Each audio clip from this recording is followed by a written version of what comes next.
Political cartoons rely a lot on caricature to communicate things about the subject of their comic. If they have like a distinctive nose, then maybe a political cartoonist would make that more distinctive, like that, you know? Yeah, I'll have a little eyeball there. Give them hair too. They can use this to say a lot about their character without even saying anything, you know? Like this guy has a big schnoz, so maybe he might catch a few extra colds. So yeah, like a picture is worth 1,000 words. And shape language, it's about shapes. It's a big part of caricature. See? And kind of, you can use basic shapes, incorporate those into your design to say a lot more about the person. For example, this is kind of like, if you just draw like a regular person, you know, it doesn't really say a lot about them, but if they are all, that's their nose, their lips, and their chin.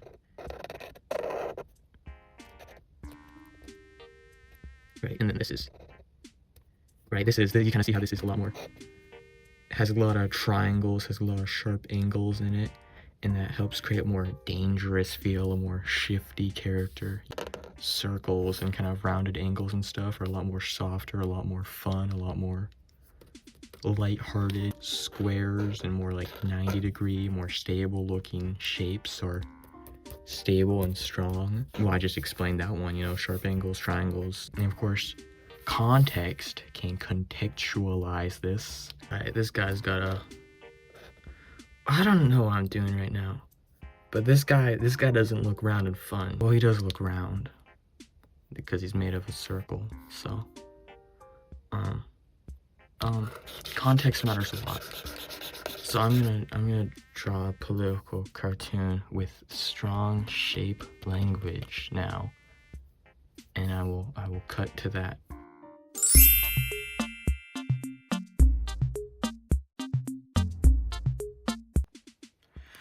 Okay, you might not be able to recognize who this is based off the photo on screen alone. That's the more official photo, but if I show this one, you know, you might be able to. Yeah, it's Kim Jong-un, right? I was like, you know, how do we really exaggerate his shapes here? And you know, like, I was thinking about how to really communicate who he is, and I was like, you know, he's kind of a bit of a party animal, a bit of a fun guy, you know. So I gave him a big old heart head. You know, I messed up on his eye here a bit, but that's okay. As you can see, a heart also provides more than just its cultural context of friendship and love. You know, there's these two big circles kind of incorporated in for his more bubbly side, and this big old sharp corner to kind of show a bit of a bad boy persona here, you know. A couple more sharp corners, but you know, he's doing a little bit of a dance here, you know, he's having fun. Look at him. Yeah, so anyways, I'm gonna do another one now. Kim Jong-un.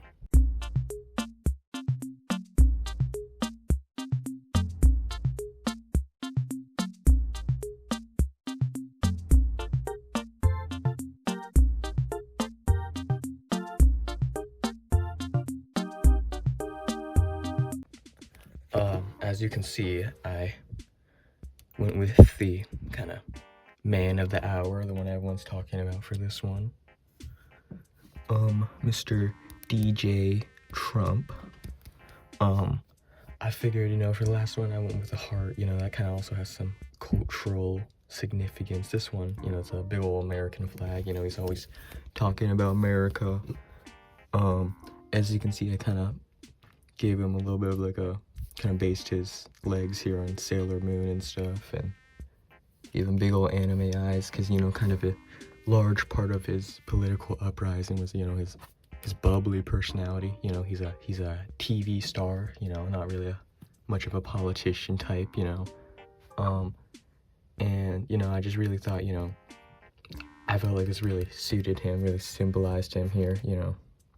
I kind of tried to draw his face really accurately. I just realized, wait, I don't have the, you know, like the little line in between like your lips and your nose. I don't actually remember if that's how I started watching it. Draw that in. Yeah, like that. There we go. Let me do a little bit. Yeah, there we go. You see, that's way better. I didn't really draw the lines too straight, but you know, he's kind of a extreme guy, you know. I just figured this was a good representation of him, so this really caught his personality. And you know, the rectangular shape of the United States flag was not, I don't know, I just made an American flag. I wasn't really thinking that hard about it. I guess that kind of contrasts with the bubbly nature, but maybe it shows like a bit of like a bad boy side to him. You know, he's not just bubbly, he also has a bit of a stability bad boy side to him, you know.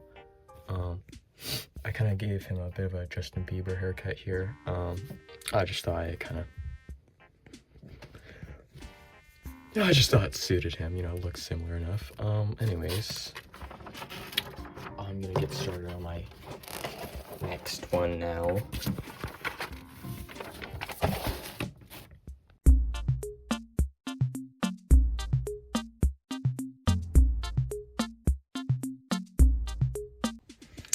Okay, as you can see here, this is the, I guess president, I think, of Israel, Benjamin Netanyahu.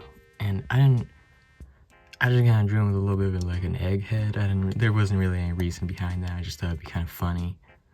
I've kind of lost the symbolism aspect, and I don't know. I just drew him. Oh no, he got caught in some cookies. Wait, let me. I forgot to draw the cookie crumbs around his mouth. Look at that.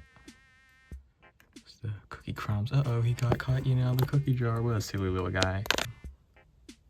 I think for the next one, I'm gonna do the governor of Utah. I don't know who the governor of Utah is, so I'm gonna Google who the governor of Utah is.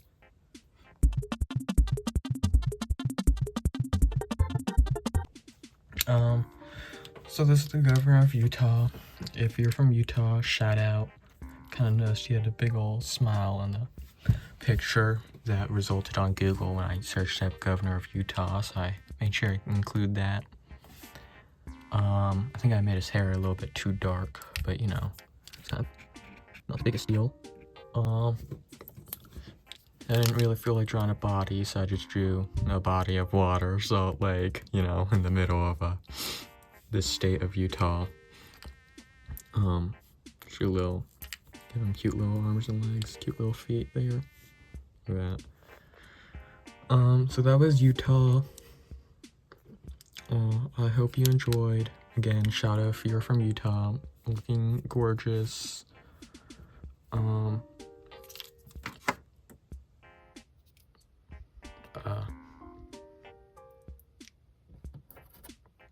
can have a mint if you're from Utah.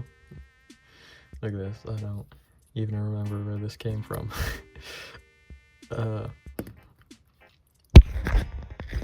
YouTube.